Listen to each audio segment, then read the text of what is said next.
السلام علیکم ورحمۃ اللہ وبرکاتہ۔ اعوذ باللہ من الشیطان الرجیم، بسم اللہ الرحمن الرحیم۔ سبق نمبر 18 ہے، سکون کا بیان ہے۔ سکون کے لغوی معنی ٹھہرنا، سکون کے اصطلاحی معنی سلب حرکت یعنی حرکت کا نہ ہونا۔ سکون کی علامات، اس علامت یعنی آدھی دال کو جزم کہتے ہیں، جس حرف پر جزم ہو اسے ساکن کہتے ہیں۔ ساکن حرف اپنے سے پہلے متحرک حرف سے مل کر پڑھا جاتا ہے، جیسے کن، کاف نون پیش کن۔ سکون کی قسمیں، سکون کی دو قسمیں، سکون اصلی، سکون عارضی۔ سکون اصلی کی تعریف اور قسمی۔ سکون اصلی وہ سکون ہے جو وقف اور وصل میں قائم رہے، جیسے الآن میں لام کا سکون۔ سکون اصلی کو سکون لازمی اور سکون وضعی بھی کہتے ہیں۔ سکون اصلی کی دو قسمیں ہیں، جزم، تشدید۔ اور سکون عارضی کی تعریف، سکون عارضی وہ سکون ہے جس میں کوئی متحرک حرف وقف کی وجہ سے ساکن ہو جائے، جیسے رب العالمین، یہ سکون عارضی ہے۔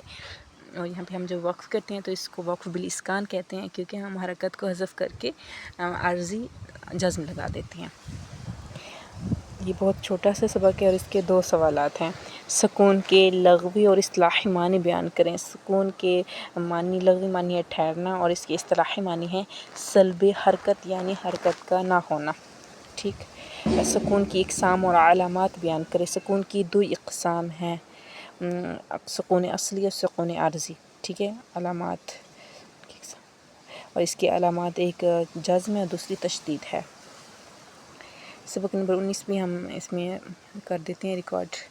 یہ مدات کا بیان، مد کا لغوی معنی دراز کرنا، اصطلاحی معنی، اصطلاح تجوید میں حروف مدہ اور حروف لین کے بعد اسباب مد میں سے کوئی سبب پایا جانے کی صورت میں آواز کے دراز کرنے کو مد کہتے ہیں۔ اسباب مدہ، مد کے 2 سبب ہیں، حمزہ اور سکون۔ اور مد محل مد بھی 2 ہیں، حروف مدہ اور حروف لین۔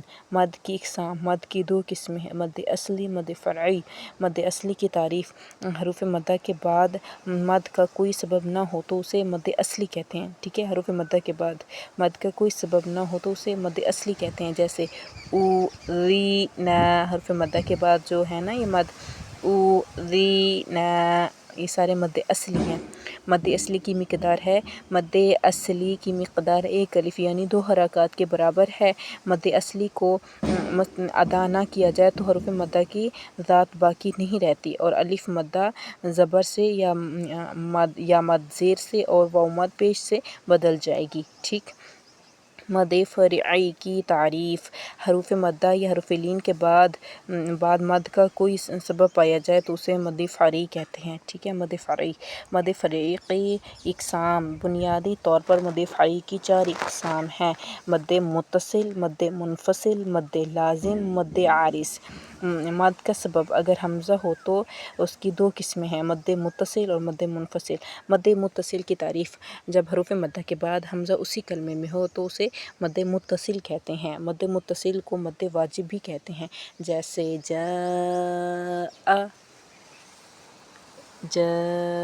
سیء۔ مد منفصل کی تعریف، حروف مدہ کے بعد حمزہ دوسرے کلمے میں ہو تو اسے مد منفصل کہتے ہیں۔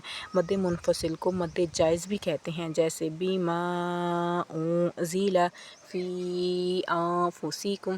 مد متصل اور مد منفصل کی مقدار، مد متصل اور مد منفصل میں توسط ہوتا ہے، یا مد متصل اور مد منفصل میں توسط کی مقدار امام شاطبی علیہ رحمہ اللہ کے نزدیک 2.5 الف ہے۔